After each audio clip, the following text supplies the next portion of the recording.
outdoor adventure, incredible history, and amazing food. In today's podcast, our whole goal is to get you hooked on Sligo.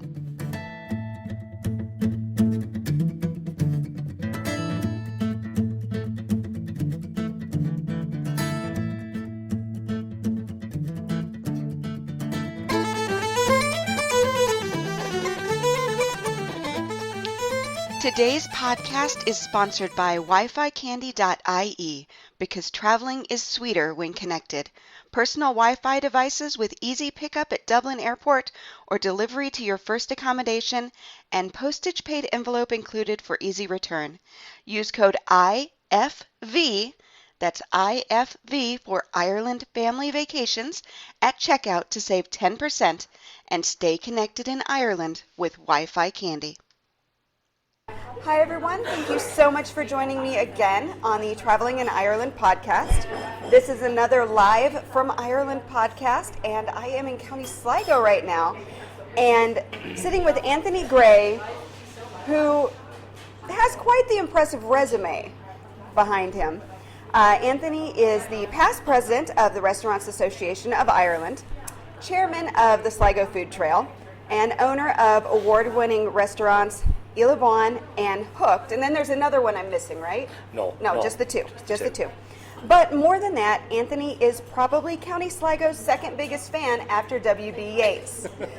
So he's been singing the praises of the county to me, and I can't agree more. So I am thrilled to have Anthony Gray join me today on the podcast. Anthony, thank you so much for your time. Thank you, Jody. I appreciate it. Now, Sligo is a county along the Wild Atlantic Way. It is actually the least visited county along the Wild Atlantic Way. And it's not that Sligo has a bad reputation, it just really has no reputation at all. Yeah. Well, I suppose we're trying to build on a reputation over the years. And in fairness to Fáilte Éireann, they're really now putting us on the map. That was one of the reasons why we started the food trail, and that was also one of the reasons why I kind of really want to promote Sligo as a true destination on the Wild Atlantic Way, but also for its culinary destination, and make it into a culinary destination on the Wild Atlantic Way. And that's really what I've done over the years. I grew up here, I fished here, I golfed here, my father was here. My two businesses are situated like only a stone's throw away from the river, the Carvogue. So like there's not a piece of Sligo that I don't know. But the reason why I done, I suppose, and continue to do all these things is I want to promote my county where I live because I love it so much. There is so much things you can do here, and obviously food is my passion. Got into food at a young age, and that's what I want to do, and want to showcase it for its beauty and its food and its landscape. And it is a beautiful county. I mean, it has this beautiful coastline along the Wild Atlantic Way. You come inwards and you have the beautiful greens, you have some mountains. I mean, you just really have so much in the county. So why should people add Sligo to their list, to their itinerary? It's a hidden treasure. That obviously we don't want it to be hidden anymore. But we want people to come here because of its beauty. We want people to come here because of its ruggedness and its wildness. You're not going to get the rest of this anywhere in the country because it's unique. It's right here. It's untouched in a lot of places. You can climb mountains, you can fish, you can go surfing. The County Sligo has so much to offer, and it is an abundance of it. And we're not over commercialised. We're not wedged with tourists. It's not the Temple Bar of Ireland. Hallelujah! It's definitely not that. You can go to the beach. You can walk, under Ben Bulben Mountain. It just has so much going for it. And a lot of the time, you mightn't see anyone. Because there isn't too many people there. Okay, you'll meet the locals, but it's not going to be wedged with tourists. And that's one of the main reasons why you should come and visit Sligo, because it is a unique attraction, and it also has something magical and mystical about it, in my opinion. We have two massive mountains very close to the sea, which is unusual.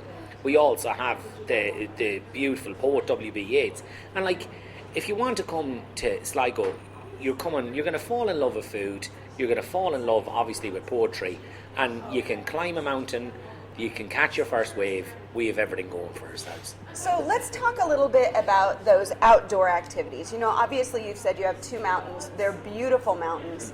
But you're also surrounded by loads and loads of history that once you get in the middle of it, especially near Carramore, the history, the ancient history of Ireland really kind of hits you in the face. Absolutely, like they're the oldest tombs in Ireland, and not only that, then you have the history of W.B. Yeats writing about the beautiful Lough Gill and Innisfree and Lake Isle of Innisfree, that famous poem. You know, we also have a connection with Dracula. Not many people know that. With Bram Stoker, they lived here. You know, so like it has so much going for it, and has so much history attached to it. And like the mountains, there's so many different poems wrote about the mountains: Ben Bulben, Knocknarea, Queen Maeve, the Carramore tombs. So like even if you just tapped into them three, you'd have enough to do you for at least a week. Right. And the hike up to Queen Maeve's tomb, that'll take you a morning or an afternoon, depending on when you go. And the views from the top are spectacular. Yeah. And we're very lucky in one sense. The county council now have put in a lovely new boardwalk, and the walks in Sligo are really being pushed, and we're getting funding from the government to do these walks. And you can now do a boardwalk coming up shortly, right across the Strandhill Peninsula, and then you can walk up Knocknarea Mountain with a brand new boardwalk right up the mountain with steps. And it's just fantastic that we're seeing these projects being done now, and people are now realising that Sligo is the next new upcoming destination in Ireland.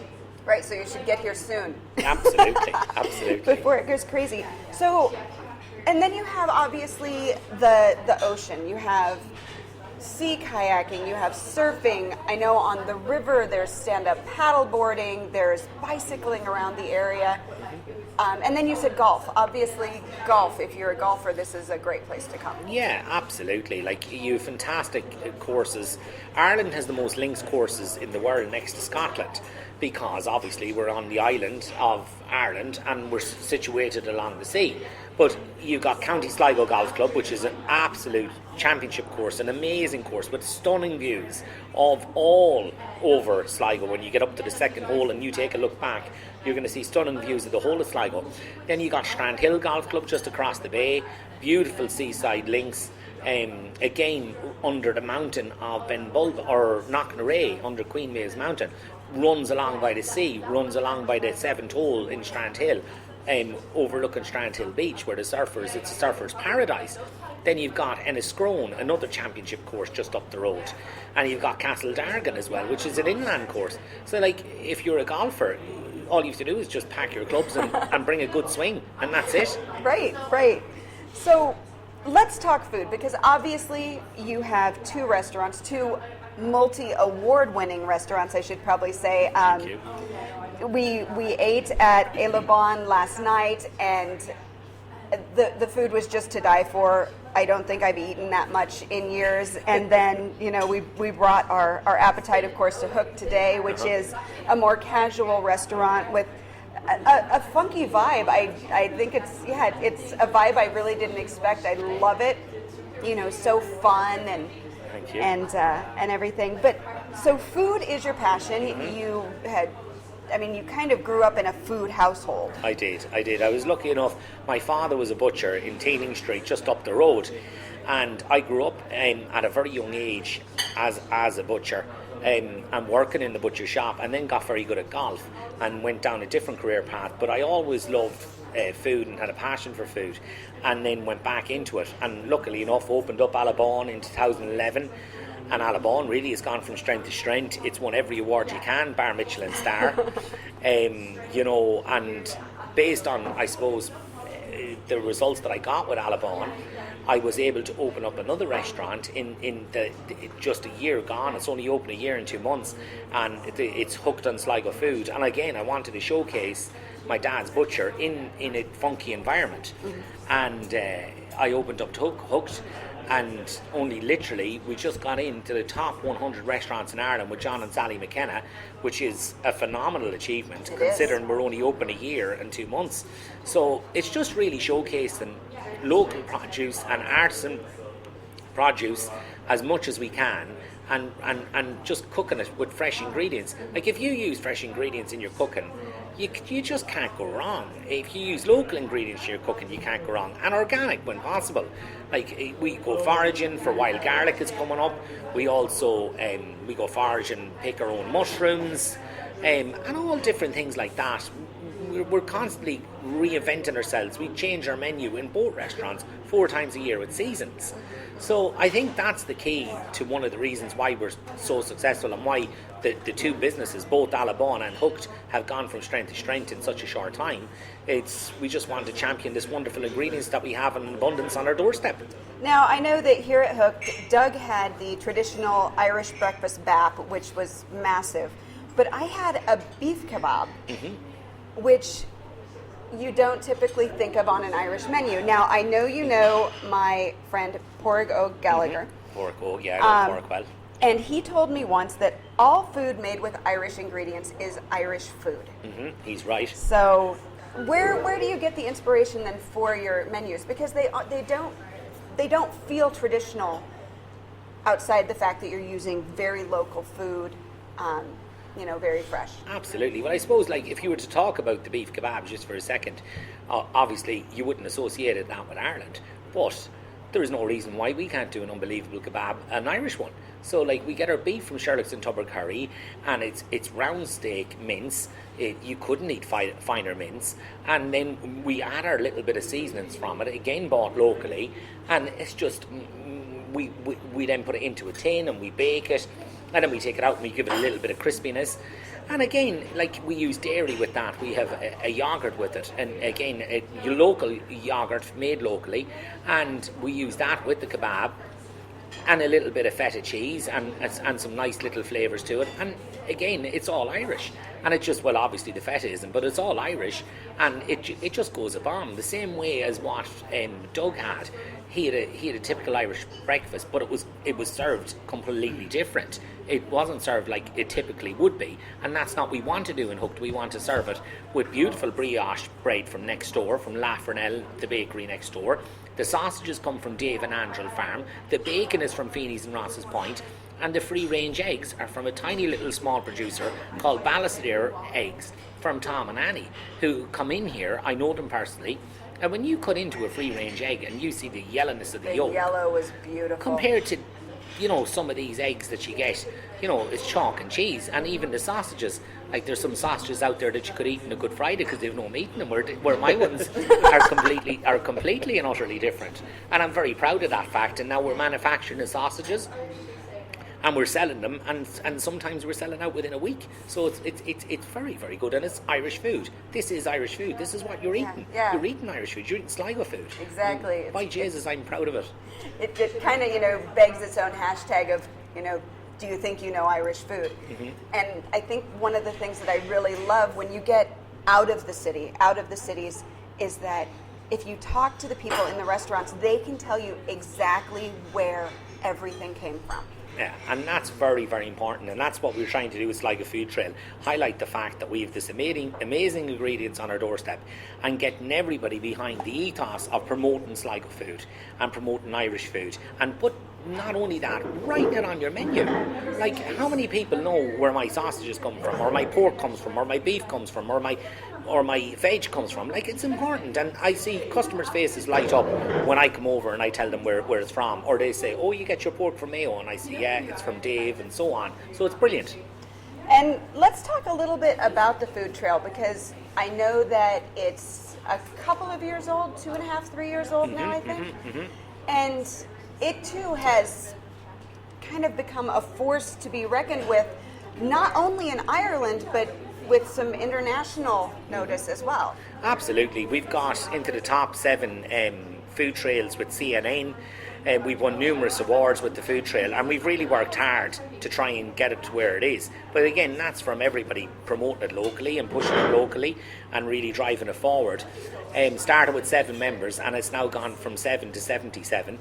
And in a blink of an eye, and now we're being recognised as a culinary destination on the Northwest with Fáilte Ireland, and we've done the step change programme with Fáilte Ireland, and we're associated with them, and we're self-sustainable, where a lot of other places aren't self-sustainable. But with with the amount of membership that we have, we are self-sustainable. We're able to control our own destiny because we have our own money.